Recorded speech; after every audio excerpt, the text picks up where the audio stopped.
Hey, what is up, you sexy beast? GhostSickness Tristan here, and I'm bringing you the second episode of Subscriber Stories. Now, I did the very first episode, I'll link in the description below. Fantastic, very well written story, very awesome story, and an interesting life kind of reflection. And I really like this one. I'll get into why I like it at the end, but yeah, if you guys want to email me, I can do subscriber stories for you. Very, very easy if it's a good story.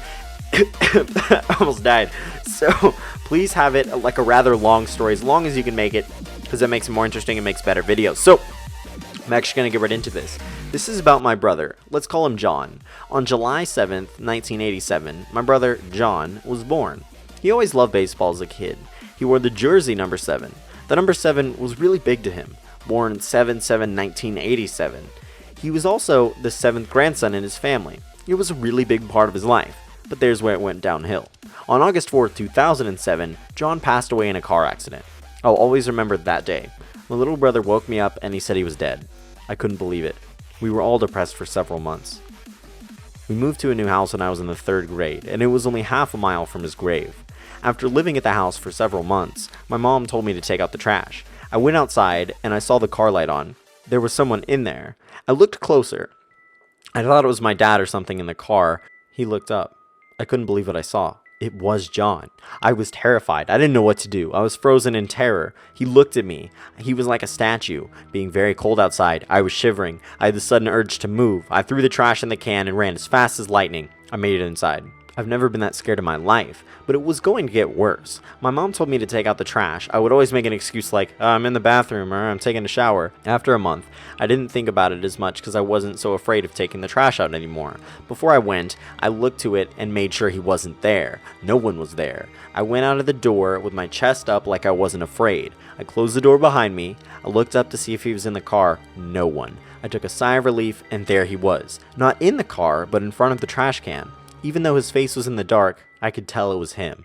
He was wearing a tuxedo, the same one he wore at his funeral. He stood there tapping his fingers on the hood, wanting me to go over there. I dropped the trash bag and screamed. My mom asked, "What's wrong?" I replied with, "I thought I saw John." She looked over and nothing was there. She told me it's fine and I went to bed. I tried to make more excuses, but she forced me to go out there. Every time I did, he was there. He never left, always by the trash can. I thought it might get worse. Luckily, it didn't. Almost every night I saw him, I would just put the trash by the side of the steps and go back inside. I was hoping, praying, yelling, crying that I wouldn't see him again, but part of me still did. I mean, just to see him again. I would do anything to see him.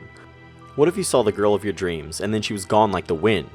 After living there for a year, we moved to a different house. My brothers and sister had to go to my aunt's house because we would get in the way while my parents were putting all the stuff in the moving van. I got the window seat. I looked out the window and there he was, John.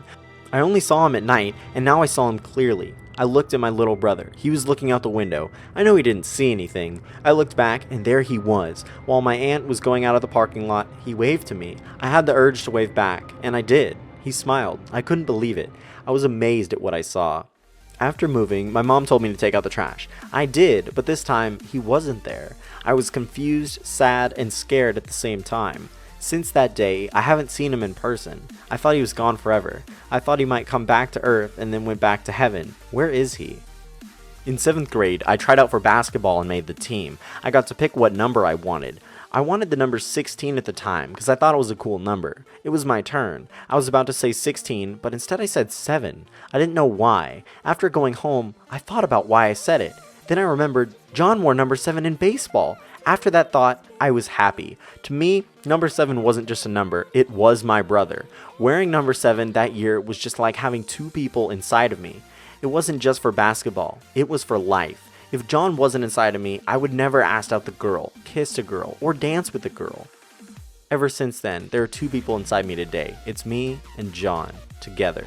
Without him, I wouldn't be where I am today. Without him, I wouldn't be a pussy. No girlfriend, no first kiss, no first dance. All I can say now is that I love you, John, and you will be missed. Thank you, Tristan or GhostSickness, for reading this. It means so much.